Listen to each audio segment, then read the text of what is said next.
Hai semua, ada patient tanya kenapa dia dah makan ubat macam-macam untuk gout tapi gout dia tak pernah baik.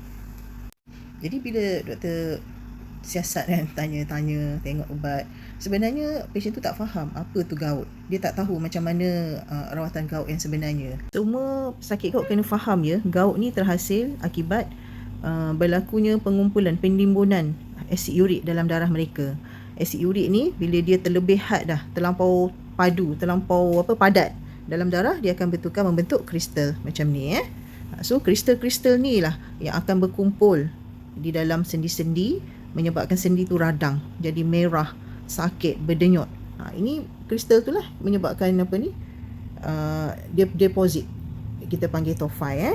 Itu yang menyebabkan kecacatan sendi. Dan uric acid level ni kita boleh sukat tau.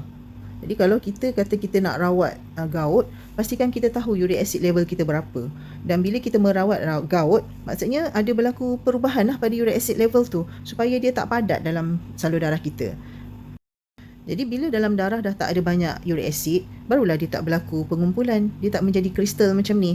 Bila tak ada kristal macam ni, tak adalah berlaku pengumpulan di sendi, deposited into the sendi, menyebabkan radang sendi, menyebabkan kecacatan sendi. Sakit, dia ingat uric acid ni datang daripada makanan sahaja. Bukannya daripada makanan tu cuma 1/4 sahaja. Sebenarnya body kita sendiri menghasilkan lebih daripada separuh, 3/4 daripada uric acid itu body kita sendiri yang buat dia, yang menghasilkan dia. So macam mana body kita sendiri menghasilkan uric acid adalah daripada sel-sel mati. So makin banyak sel mati dalam badan kita, makin tinggilah uric acid yang mengumpul dalam darah.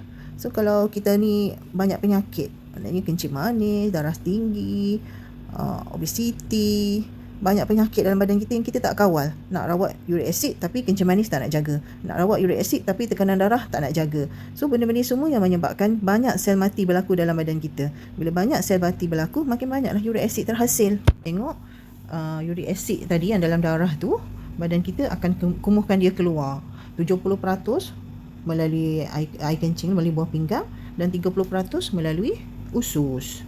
Maksudnya 2/3 ke dalam buah pinggang, 1/3 melalui usus. Pentingnya kita merawat gout ni adalah untuk mencegah daripada kena kecacatan sendi lah. Kalau tengok sendi yang dah banyak sangat kristal, dia akan rosak tau, hilang fungsi sendi tu, terutamanya bahagian kaki. Ramai orang kat jari tak boleh buat kerja lah kalau jari dah penuh dengan kumpulan-kumpulan asid kristal ni. Dan ia boleh dirawat sebenarnya dengan cara memastikan kadar kita punya uric acid dalam darah tu rendah.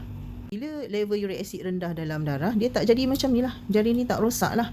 Jadi kalau kita bercakap tentang rawatan gout, kena pastikan level uric acid tu turun. Andai kata kita makan ubat, buat macam-macam, tapi uric acid punya level masih tinggi, tak degil, tak turun pun, maksudnya kena semak balik rawatan tu. Bukan rawatan yang sebenar kemungkinannya ya.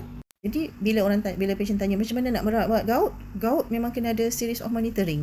Rawatan dia kalau bagi doktor sama je macam orang ambil ubat kencing manis, darah tinggi tu. Memang kena sentiasa tengok dia punya status kesihatan. Body dia macam mana, diet dia macam mana, aktiviti dia macam mana.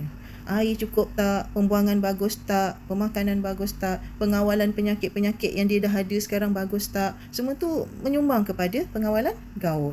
Tak boleh nak beli ubat je lah. Doktor beritahu sini je lah macam mana nak rawat gout.